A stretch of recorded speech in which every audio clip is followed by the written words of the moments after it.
के गांधीनगर से बड़ी खबर है, जहां पर एक आदमी की गोली मारकर हत्या कर दी गई। करीब 20 साल के लड़के सुफियान की 3 लोग गोली मारकर बेरहमी से उसकी हत्या कर देते हैं। सुफियान के पिता के मुताबिक इस हत्या को उसके दोस्तों ने ही अंजाम दिया है। पुलिस अब आरोपियों की तलाश में जुट गई है। तो दिल्ली के गांधीनगर से बेहद सनसनीखेज वारदात सामने आई है, जहां पर करीब 20 साल के लड़के सुफियान की 3 लोगों ने गोली मारकर हत्या कर दी। सुफियान के पिता का आरोप है कि उसके दोस्तों ने ही इस हत्याकांड को अंजाम दिया है। पुलिस अब आरोपियों की तलाश में जुट गई है और मामले की जो जांच पड़ताल है वो की जा रही है। गांधीनगर इलाके में कॉल मिली कि एक व्यक्ति को गोली मार दी गई है और उसकी गोली लगने से उसकी मृत्यु हो गई है। मौके पर पहुंचने से उस व्यक्ति जिसकी मृत्यु हुई उसको आइडेंटिफाई किया। उसका नाम सुफियान पता चला है, जो ई रिक्शा चलाने का काम करता था और सोनिया गांधी कैंप झुग्गी में ही रहता है, गांधीनगर इलाके में। ये आइडेंटिफाई हो गया। उसके अलावा 2 लड़कों का इसमें नाम हमारे पास आ गया है जिन्होंने इस वारदात को अंजाम दिया। हमने पुलिस टीम लगा रखी है और उनको जल्दी पकड़े। एक और बड़ी खबर दिल्ली से ही है। दिल्ली के अलीपुर में एक पेपर और प्लास्टिक गोदाम में भीषण आग लग गई और 14 घंटे हो चुके हैं। आग अब तक बुझाई नहीं जा सकी। आग इतनी भयानक है कि दमकल की 35 गाड़ियां आग बुझाने में जुटी हैं, लेकिन 14 घंटे के बाद भी आग पर काबू नहीं पाया जा सका है। आग कैसे लगी इसकी वजह अब तक सामने नहीं आई है, लेकिन दमकल विभाग की ओर से एनओसी नहीं ली गई थी। गोदाम में आग बुझाने की कोई भी इंतजाम नहीं है और वहां पर कागज प्लास्टिक रखा गया था जो ज्वलनशील होता है, और देखते ही देखते आग इस कदर फैल गई कि अब उसको बुझा पाना मुश्किल हो रहा है। 14 घंटे बीत चुके हैं। ये 3 तस्वीरें आप देख रहे हैं। दिल्ली के अलीपुर में भीषण आग लगी है। 14 घंटे बीत चुके हैं। 35 से ज्यादा दमकल की गाड़ियां मौके पर मौजूद हैं, लेकिन अभी तक आग बुझी नहीं है और हालात जस के तस बने हुए हैं। ये 3 तस्वीरें गवाही दे रही इस बात की कि आग कितनी भीषण है और कितने बड़े दायरे में लगी है कि उस पर काबू कर पाना मुश्किल साबित हो रहा है। देखिए, दिल्ली के अलीपुर में इस वक्त एबीपी न्यूज मौजूद है। यहाँ पर करीब शाम के 4 बजे फायर डिपार्टमेंट को एक गोदाम में आग की जो खबर है वो मिलती है और उसके बाद अब रात के करीब 11 बजने वाले हैं। ये जो आग है ये फैलती जा रही है। पूरा का पूरा ये जो गोदाम है इसको इस आग ने अपनी चपेट में ले लिया है और आप यहाँ तस्वीरों में देख पाएंगे धुएं का ये जो गुबार है ये बहुत दूर से ही नजर आ रहा है। और ये जो आग है भीषण आग है।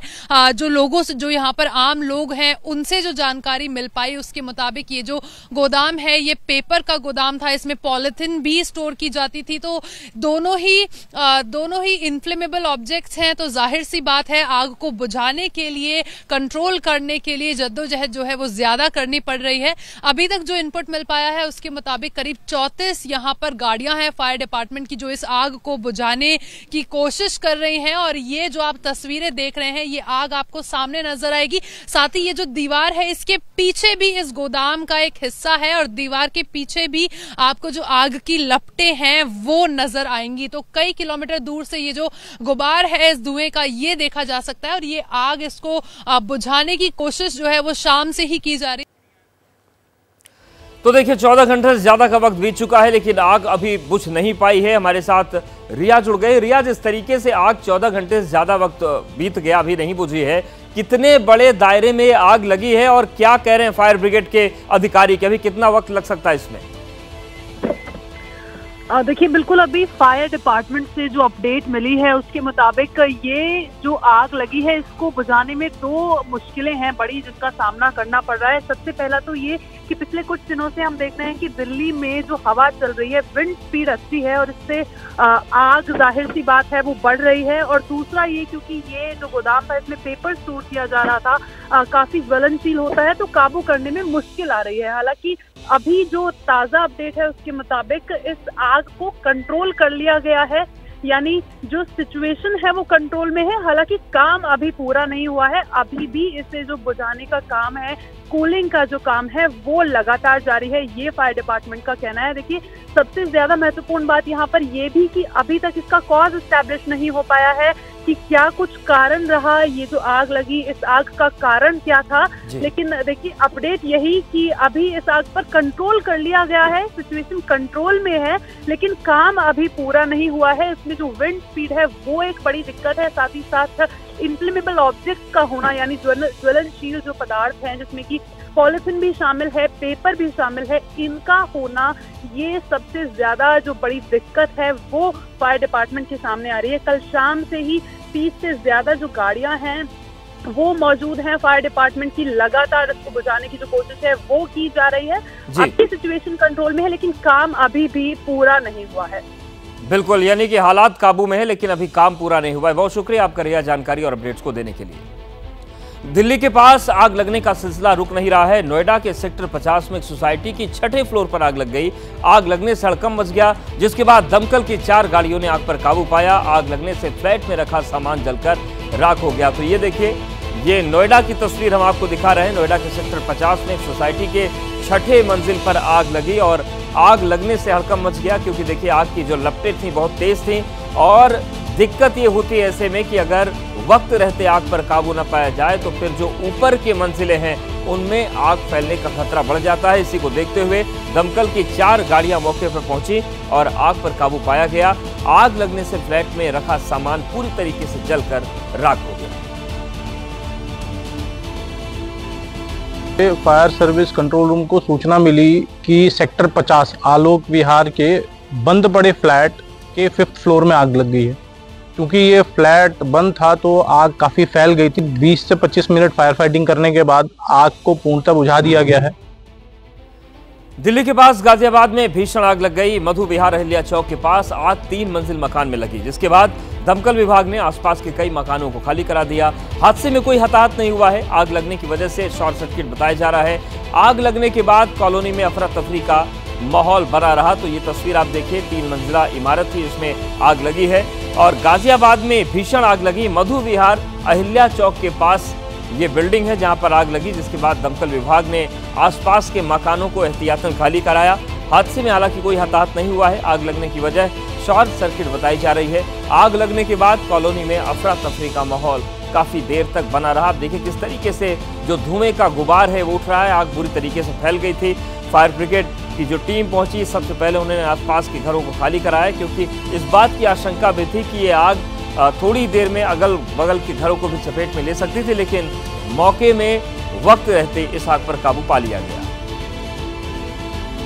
झारखंड विधानसभा चुनाव के लिए आज बीजेपी अपना संकल्प पत्र जारी करेगी। सुबह 10 बजे अमित शाह बीजेपी का संकल्प पत्र जारी करेंगे। शिक्षा, खाली पदों पर भर्ती, गोगो दूधी योजना में 2100 रुपए, सस्ता सिलेंडर, स्वास्थ्य और इंफ्रास्ट्रक्चर पर फोकस रहेगा। बीजेपी अग्निवीरों के लिए भी नौकरी की गारंटी का ऐलान कर सकती है। इसके अलावा युवाओं को नौकरी की तैयारी के लिए भत्ते के जो वादे हैं वो भी सामने आ सकते हैं। तो झारखंड में भी चुनावी जो माहौल चल रहा है उन सब के बीच आज बीजेपी अपना संकल्प जारी करेगी। सुबह 10 बजे केंद्रीय गृह मंत्री अमित शाह बीजेपी का संकल्प पत्र जारी करेंगे और इसमें तमाम अहम बातें सामने आ सकती हैं। भाई मध्य प्रदेश से तुम्हें वचन देने आया है, भारतीय जनता पार्टी का प्रण है। मेरी बहनों, नोट कर लेना। भारतीय जनता पार्टी एनडीए की सरकार बनते ही हर बहन के खाते में 2100 रुपया महीना डाले जाएंगे। हर महीने की 11 तारीख को आपके खाते में पैसा आएंगे। और अब हम कह रहे हैं, ये प्रण है भारतीय जनता पार्टी का। रसोई गैस का कनेक्शन केवल 500 रुपया में बहनों को दिया जाएगा। 500 रुपया में, कितने रुपया में? 500 रुपया में देंगे। और जब दिवाली, गोवर्धन पूजा जैसे त्योहार आएंगे तो 2 गैस कनेक्शन फ्री में दिए, 2 गैस के सिलेंडर फ्री में दिए जाएंगे, ताकि बहनें त्योहार भी ढंग से मना सके। तो केंद्रीय कृषि मंत्री शिवराज सिंह चौहान को आप सुन रहे थे। तो बीजेपी का जो संकल्प पत्र है झारखंड के लिए, उसमें क्या बातें महत्वपूर्ण होने वाली, क्या सामने आ सकता है, आपको वो बता देते हैं। तो झारखंड में बीजेपी के संकल्प पत्र में क्या है, सूत्रों के मुताबिक जो जानकारी मिल रही है वो हम आपको बताते हैं। पहला संकल्प, गोगो दीदी योजना के तहत 2100 रुपए दिया जाएगा बेटियों को, महिलाओं को। दूसरा संकल्प, 2.87 लाख जो पद है खाली, उनमें भर्ती की प्रक्रिया शुरू की जाएगी। इसके अलावा तीसरा संकल्प, नौजवानों को नौकरी की तैयारी के लिए 2000 रुपए महीने दिए जाएंगे, ये वादा किया जा रहा है। चौथा संकल्प यह है कि गरीब लोगों को पक्के मकान बनाने के लिए फ्री बालू दी जाएगी, बालू जो मिलेगी वो फ्री मिल जाएगी ताकि आप मकान बना सके गरीब। पांचवा संकल्प, हर परिवार को 10 लाख तक का मुफ्त इलाज दिया जाएगा। ये झारखंड में संकल्प पत्र में बात सामने आ सकती है। छठा संकल्प, जो 70 साल से ज्यादा की उम्र के बुजुर्ग हैं उन्हें 5 लाख का मुफ्त इलाज मिलेगा, तो ये बातें भी सामने आ सकती है। सातवां संकल्प, आदिवासियों को आयुष्मान योजना में लाया जाएगा, आयुष्मान योजना में वो शामिल किए जाएंगे। आठवां संकल्प, 5 लाख युवाओं को अप्रेंटिसशिप के तहत भत्ता दिया जाएगा। और इसके अलावा नवे संकल्प की बात करें, शहरी और ग्रामीण क्षेत्रों में 5 लाख आवास बनाए जाएंगे, तो ये महत्वपूर्ण बातें हैं। 10वें संकल्प की बात कर लें तो हर घर गृहिणी योजना के तहत 500 रुपए में सिलेंडर मिलेगा। 11वां संकल्प, ग्रामीण क्षेत्र की हर छात्रा को स्कूटी का ऐलान भी संभव है इस संकल्प पत्र में। इसके अलावा 12वें संकल्प की बात करें तो अग्निवीरों को सरकारी नौकरी की गारंटी भी दी जा सकती है इस संकल्प पत्र में। और 10 बजे आज केंद्रीय गृह मंत्री अमित शाह इसका ऐलान करेंगे। असम के मुख्यमंत्री हिमंता बिस्वा शर्मा ने झारखंड में घुसपैठियों को लेकर कड़ा रुख जाहिर किया है। उन्होंने दावा किया है कि झारखंड में बढ़ रही घुसपैठियों की संख्या वाकई में बेहद चिंताजनक है। तो झारखंड में घुसपैठियों की बढ़ती आबादी लगातार सियासी गलियारों में चर्चा का विषय रही है और असम के मुख्यमंत्री हिमंता बिस्वा शर्मा ने झारखंड में घुसपैठियों को लेकर कड़ा रुख जाहिर किया है। उन्होंने दावा किया है कि झारखंड में बढ़ रही घुसपैठियों की संख्या वाकई में चिंताजनक है और ये मसला गोड्डा से सांसद भी लगातार उठाते रहे। उनका तो यहां तक आरोप था कि इस पूरी हरकत से डेमोग्राफी वहां की चेंज हो रही है। आप बोलो, हम हिंदू था, हिंदू है और हम हिंदू रहेगा, यही हमारा संकल्प है। और हिंदू जब रहेगा ना, भारत का भी विकास होगा। ये भारत को 5000 साल से हिंदू ने रक्षा करके आए हैं। छत्रपति शिवाजी महाराज ने हिंदू को रक्षा किए थे। हमारे समाज में, हमारे हिंदू समाज ने ये भारत को रक्षा करके आए हैं और हिंदू समाज ही भारत को रक्षा करेगा। इसीलिए हमें सब हिंदू एक रहना पड़ेगा। भारत का विकास के लिए तन मन से हमें काम करना पड़ेगा। छत्तीसगढ़ के बलरामपुर में रफ्तार का कहर देखने को मिला है। तेज रफ्तार स्कॉर्पियो बेकाबू होकर तालाब में गिर गई, जिसमें 6 लोगों की जान चली गई, एक गंभीर रूप से घायल हुआ है। मरने वालों में 4 लोग एक ही परिवार के हैं। तो बेहद दुखद हादसा हुआ है और यह हादसा तेज रफ्तार की वजह से हुआ। आप तस्वीर भी देखिए, छत्तीसगढ़ के बलरामपुर में भीषण हादसा हुआ। बलरामपुर में रफ्तार का कहर देखने को मिला। दरअसल एक तेज रफ्तार स्कॉर्पियो बेकाबू होकर तालाब में गिर गई, जिसमें 6 लोगों की जान चली गई और एक गंभीर रूप से घायल हुआ है। मरने वालों में 4 लोग एक ही परिवार के बताए जा रहे हैं। तो ये बेहद दर्दनाक हादसा हुआ है। जेपी त्रिपाठी हमारे साथ जुड़ गए हैं। जेपी, ये जो लोग थे, 6 लोगों की जो जान गई है, क्या सभी एक ही परिवार के थे? कहां पर हादसा हुआ, किस वक्त हादसा हुआ? देखिए, ये पूरा परिवार जो है किसी कार्यक्रम में शामिल होने के लिए एक ही वाहन से जा रहा था और ये पूरी घटना जो है सूरजपुर के राजपुर इलाके की है। और बताया जा रहा है कि टर्निंग के पास जो है गाड़ी टर्न कर रहे थे, उसी समय जो है गाड़ी अनियंत्रित हुई और टर्न के पास ही जो है एक तालाब था और गाड़ी अनियंत्रित होकर तालाब में जा घुसी। और तालाब में जा घुसने के बाद जो है जब कुछ लोगों ने देखा, उसके बाद जो है गाड़ी को निकाला, लेकिन तब तक बहुत देर हो चुकी थी। जब तक एम्बुलेंस पहुंची और मदद के लिए लोग पहुंचे, तब तक 6 लोगों की मौत हो चुकी थी। एक जो युवक है उसे इलाज के लिए, बेहतर इलाज के लिए जो है सरगुजा जो है मेडिकल कॉलेज भेजा गया। लेकिन ये जो है दर्दनाक घटना जो है देखने को मिली। ये बताया जा रहा है कि ये पूरा जो परिवार है किसी कार्यक्रम में शामिल होने के लिए ये सूरजपुर जा रहा था। जी, बहुत शुक्रिया जेपी आपका जानकारी और अपडेट्स को देने के लिए। और बिहार के पूर्णिया के सांसद पप्पू यादव ने दावा किया है कि उनके घर की रेकी हो रही है और धमकी भरे कॉल आ रहे हैं। उन्होंने मलेशिया से भी धमकी भरे फोन कॉल आने का दावा किया है। तो बड़ी खबर पप्पू यादव को लेकर आ रही है। पप्पू यादव ने कहा है कि उनके घर की रेकी की जा रही है और धमकी भरे कॉल्स लगातार उन्हें मिल रहे हैं। उन्होंने मलेशिया से भी धमकी भरे फोन कॉल आने का दावा किया है। हालांकि लॉरेंस बिश्नोई गैंग से धमकी का जो मामला था, उस मामले में एक व्यक्ति को दिल्ली से गिरफ्तार कर लिया गया है और जानकारी मिल रही है कि उसका लॉरेंस बिश्नोई गैंग से कोई संबंध नहीं है। लेकिन अब एक बार फिर से सांसद पप्पू यादव ने कहा है कि उनके घर की रेकी हो रही है और धमकी भरे कॉल्स आ रहे हैं। इस बार उन्होंने मलेशिया से धमकी भरे फोन कॉल आने की बात कही है। सवाल है कि इस तरह के साम्राज्य कैसे और इस तरह की इजाजत किसी व्यक्ति को, देश के हर लोगों को धमकी देने की इजाजत कौन दे रहा है और इसके पीछे कौन सिस्टम है, सिस्टम कौन है और किसका इस प्रोटेक्शन है इन क्रिमिनल को।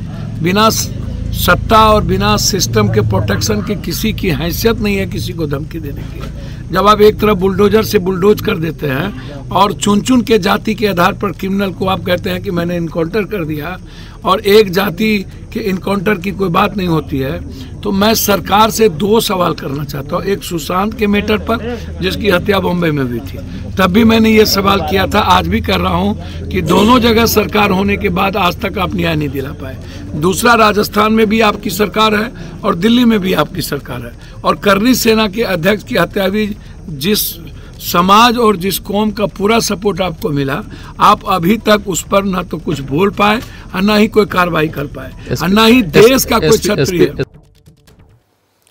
केंद्रीय मंत्री अर्जुन राम मेघवाल ने कांग्रेस पर बड़ा हमला बोला है। एबीपी न्यूज से खास बातचीत में उन्होंने दावा किया कि कांग्रेस कई राज्यों में भ्रम फैलाकर सत्ता में आई है। उन्होंने एबीपी न्यूज से एक्सक्लूसिव बातचीत में दावा किया है कि बीजेपी सरकार अपने वादे पूरे करती है। तो केंद्रीय मंत्री अर्जुन राम मेघवाल ने कांग्रेस पर बड़ा हमला किया है, सियासी हमला। उन्होंने कहा कि कांग्रेस कई राज्यों में भ्रम फैलाकर सत्ता में आई है और जिस तरीके से इस वक्त दावों को लेकर राजनीति चल रही है, प्रधानमंत्री ने कांग्रेस पर यह आरोप लगाया था, हमला किया था कि कांग्रेस को अभी समझ में आ गया है कि झूठे वादे करना आसान है लेकिन पूरा करना कठिन। उसके बाद मल्लिकार्जुन खड़गे ने पलटवार किया और अब अर्जुन राम मेघवाल ने भी ये बात कही है। मल्लिकार्जुन खड़गे के बयान के बाद कांग्रेस और भारतीय जनता पार्टी के बीच में जुबानी जंग तेज हो गई है। हमारे साथ बात करने हैं देश के कानून मंत्री अर्जुन राम मेघवाल साहब। मेघवाल साहब, ये क्या है फ्रीबी, परिभाषा क्या है इसकी? देखिए, जो खड़गे जी ने एक स्टेटमेंट जारी किया और ऑन कैमरा जारी किया मुख्यमंत्री उप मुख्यमंत्री की उपस्थिति में कि हमें ऐसी योजनाओं की घोषणा नहीं करनी चाहिए जिनको हम पूरा नहीं कर सकते, और कांग्रेस के लिए कहा कि आपने कई जगह ऐसी योजनाओं की घोषणा कर दी जिससे कांग्रेस संकट में आ गई। और वो पता नहीं किसका जिक्र कर रहे थे, लेकिन हम देख रहे हैं हिमाचल प्रदेश में संकट आ गया, आर्थिक संकट, तनख्वाह देने के लिए भी पैसे नहीं है। कर्नाटक में बिजली को लेकर के अव्यवस्था फैल गई। लेकिन कांग्रेस देखिए, चोरी और सीनाजोरी, खड़गे जी ने बोला उसको राइट स्पीड में लेने की बजाय बीजेपी क्या कर रही है उसमें लग गए। तो हम बता रहे हैं लगातार बीजेपी ये कर रही है 10 सालों में। जैसे उन्होंने कहा महंगाई का क्या हुआ, हम कह रहे हैं कि यूपीए फर्स्ट और यूपीए सेकंड में महंगाई की दर क्या थी, आ जाइए बहस कर लीजिए। और एनडीए हमारे मोदी जी के नेतृत्व में 10 सालों में महंगाई की दर नियंत्रण में रखी हमने, बहस कर लीजिए। रोजगार के आंकड़ों में भी बहस कर लीजिए कि यूपीए के समय कितने लोगों को आपने रोजगार दिया और हमने कितने लोगों को रोजगार दिया। एक आंकड़ा देता हूं, ईपीएफओ का, उसमें रजिस्ट्रेशन, वो तो एकदम ऑथेंटिक होता है, उसमें रजिस्ट्रेशन यूपीए फर्स्ट और सेकंड में 11 करोड़ है और मोदी जी के शासन में 10 साल में 25 करोड़ है। कितना अंतर है, इतना गैप है हर क्षेत्र में। लेकिन कांग्रेस का कहना यह है मेघवाल साहब कि हम जो स्कीम लाते हैं आप उसको फ्रीबीज कहते हो और आप जो करते हो उसको आप वेलफेयर स्कीम कहते हो। आप किसानों को पैसा देते हो तो आप उसको वेलफेयर कहते हो। हम जब कोई काम करते हैं तो आप उसको फ्रीबीज कहते हैं।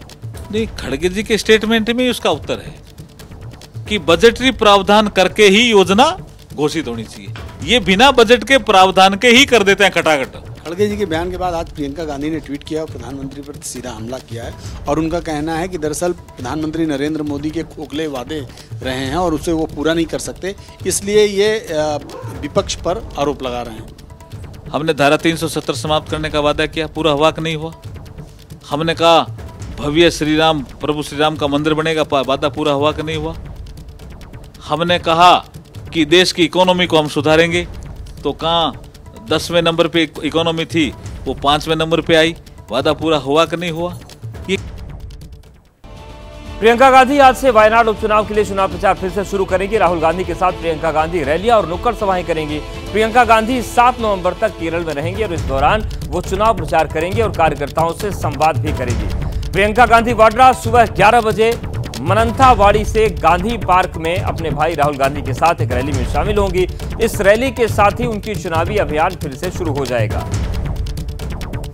तो वायनाड से चुनाव लड़ रही हैं प्रियंका गांधी वाड्रा। उपचुनाव वहां हो रहा है क्योंकि सीट खाली हुई, राहुल गांधी वहां से जीते थे और उन्होंने वो सीट छोड़ी है। तो 11 बजे मंथावाड़ी से प्रियंका गांधी वाड्रा का जो चुनाव प्रचार अभियान है वो एक बार फिर से शुरू होगा। नेहरू के जमाने में अक्सर एक सवाल पूछा जाता था, हु आफ्टर नेहरू, यानी कि नेहरू के बाद कौन। तब से बहुत वक्त बीत गया और सियासत की विरासत से जुड़ा यही सवाल कांग्रेस में आजकल दूसरे तरीके से पूछा जाता है। अब सवाल होता है कि राहुल गांधी और प्रियंका वाड्रा के बाद कौन।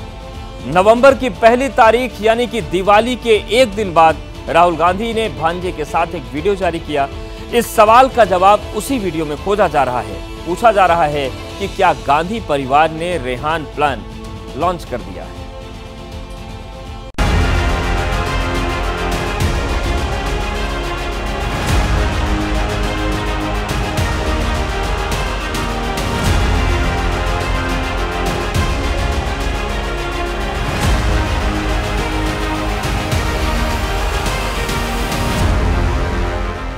ये है 100 साल से भी ज्यादा समय से देश की राजनीति के केंद्र में रहने वाले नेहरू गांधी परिवार की 5वीं पीढ़ी। नाम है रेहान राजीव वाड्रा।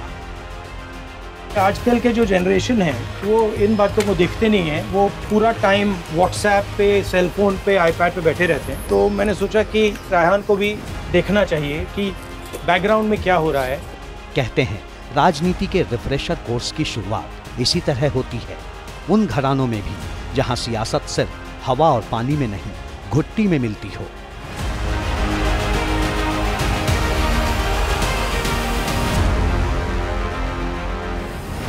नानी सोनिया गांधी के घर पर छत और दीवार की रंगाई पुताई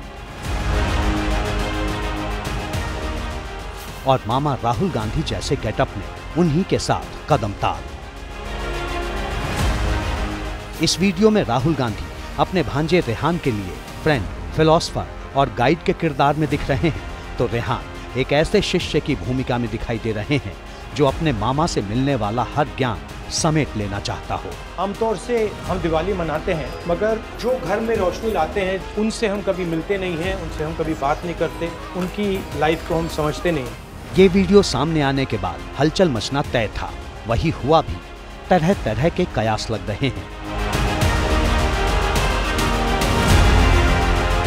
राजनीति में टाइमिंग का बड़ा महत्व होता है। राहुल गांधी ने ये वीडियो ऐसे समय में जारी किया है जब रेहान की मां यानी प्रियंका गांधी वाड्रा वायनाड से चुनावी राजनीति में कदम रख चुकी हैं। लिहाजा सवाल उठ रहे हैं कि जिस नेहरू गांधी परिवार ने देश को 3 प्रधानमंत्री दिए, जिसकी 4 पीढ़ियां देश की राजनीति के केंद्र में रहीं, क्या उस नेहरू गांधी वंश ने अपना रेहान प्लान लॉन्च कर दिया है? बड़ी खबर उत्तर प्रदेश से आ रही है, उसका रुख कर लेते हैं। यूपी में लखनऊ, संभल और जालौन में मुठभेड़ हुई है। लखनऊ में मुठभेड़ में 3 बदमाशों को गिरफ्तार किया है, वहीं संभल में इनामी बदमाश गिरफ्तार किया गया। जालौन में पुलिस पर फायरिंग करने वाला बदमाश गिरफ्तार हुआ है। तो 3 जगहों पर उत्तर प्रदेश के 3 अहम जिलों में बदमाशों के साथ पुलिस की मुठभेड़ हुई है। पहली मुठभेड़ जो हुई वो लखनऊ में हुई, जहां पर 3 बदमाशों को गिरफ्तार किया गया एनकाउंटर के बाद। संभल में इनामी बदमाश गिरफ्तार किया गया है, वहीं जालौन में पुलिस पर फायरिंग करने वाले बदमाश को गिरफ्तार किया गया। तो ये 3 तस्वीर आप देखिए, और तीनों ही तस्वीरों में जो मौकाए वारदात की स्थिति वो हम आपको दिखा रहे हैं। पहली तस्वीर लखनऊ की, जहां पर 3 बदमाशों को एनकाउंटर के बाद गिरफ्तार किया। दूसरी तस्वीर संभल की है, जहां पर मुठभेड़ के दौरान बदमाश को पकड़ा गया है। और तीसरी तस्वीर जालौन की है, जहां पर बदमाश ने पुलिस पर फायरिंग की थी और उसे भी एनकाउंटर के बाद पकड़ लिया गया है। तो ये 3 तस्वीरें हैं अलग अलग शहरों में मुठभेड़ की जो घटनाएं हुई हैं और उस पर पुलिस ने जो एक्शन लिया है वो तस्वीर हम आपको दिखा रहे हैं। 3 संदिग्ध व्यक्ति मोटरसाइकिल से आते हुए दिखाई दिए। जब पुलिस ने रोका तो वो पुलिस के ऊपर फायरिंग भी की और जिससे पुलिस की टीम ने आपका साथ फायरिंग की, जिसमें एक बंदा युवक है उसको गोली भी लगी, घायल हो गया और उसको तत्काल अस्पताल पहुंचाया। 2 बदमाश भागने में सफल हो गए, लेकिन पुलिस ने उनको आगे कॉम्बिंग करके दौड़ा के जो दूसरी टीम लगी हुई थी उसमें पकड़ लिया। इनके पास से जो घटना में जो चेन स्नैचिंग हुई थी उसमें जो मोटरसाइकिल इस्तेमाल हुई थी वो बरामद हो गई है। एक तमंचा बरामद हुआ है। नारों के बाद अब नेताओं के बिगड़े बोल पर आते हैं। महाराष्ट्र में शिवसेना उद्धव गुट के सांसद अरविंद सावंत ने शिंदे शिवसेना की नेता शाइना एनसी पर कहे गए अपने शब्दों के लिए माफी मांग ली है, लेकिन इसके बाद उन्हीं के नेता संजय राउत ने कह दिया कि बयान में अपमान जैसा कुछ था ही नहीं, यानी कि एक मुंह माफी तो दूसरे मुंह वापसी भी ले ली। शाइना एनसी अब भी पूछ रही हैं कि उद्धव और महा अघाड़ी के नेता इस पर चुप क्यों।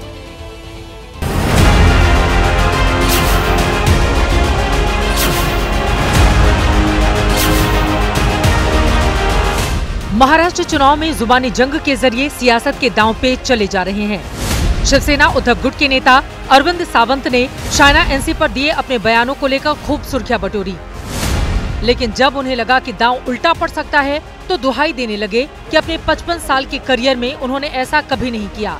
माफी भी मांगी, लेकिन ये भी बोल गए कि उन्हें जानबूझकर टारगेट किया जा रहा है। मेरे 55 साल में अवमान नहीं किया, आज भी नहीं करूंगा, कल भी नहीं करूंगा। और दूसरी बात, लेकिन जब मैं कर रहा हूं, मेरे ऊपर गुनाह भी दाखिल हुआ, तो मैं अपेक्षा करता हूं कि देश में महिलाओं के सम्मान में पार्टी वाइज नहीं देखा जा सकता। एक और अरविंद सावंत माफी मांग रहे हैं तो दूसरी तरफ उन्हीं की पार्टी के नेता संजय राउत का कहना है कि कोई अपमान नहीं हुआ, ये इतना बड़ा मुद्दा नहीं है। अरविंद सावंत जी हमारे एक बहुत ही बुजुर्ग हमारे साथी और नेता है। अरुण जी ने इतना ही कहा है कि ये जो कि भाजपा की महिला उम्मीदवार है वो इस क्षेत्र में मुंबा देवी में बाहर से आई है, इंपोर्टेड माल है।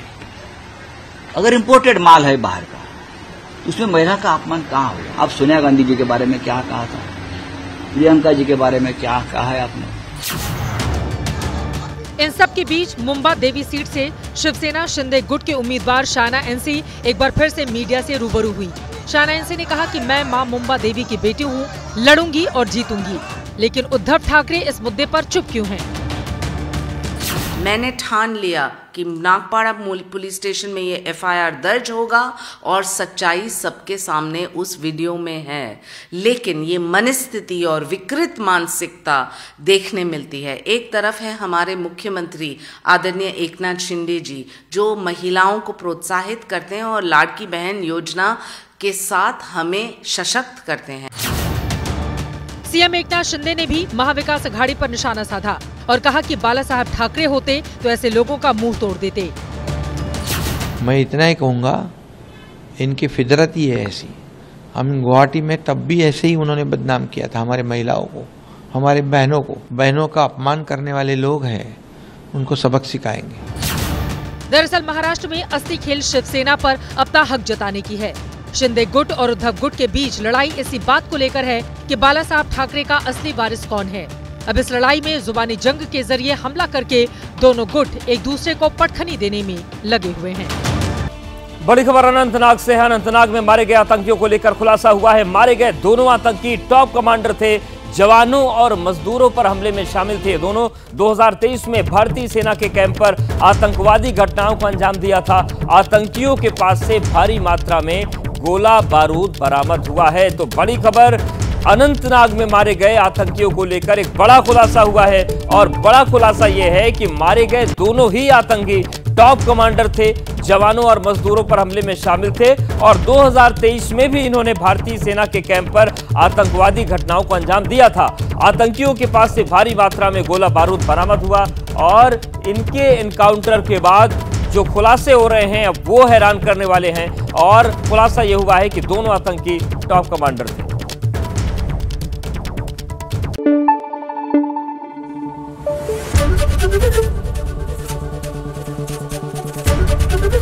एबीपी न्यूज आपको रखे आगे।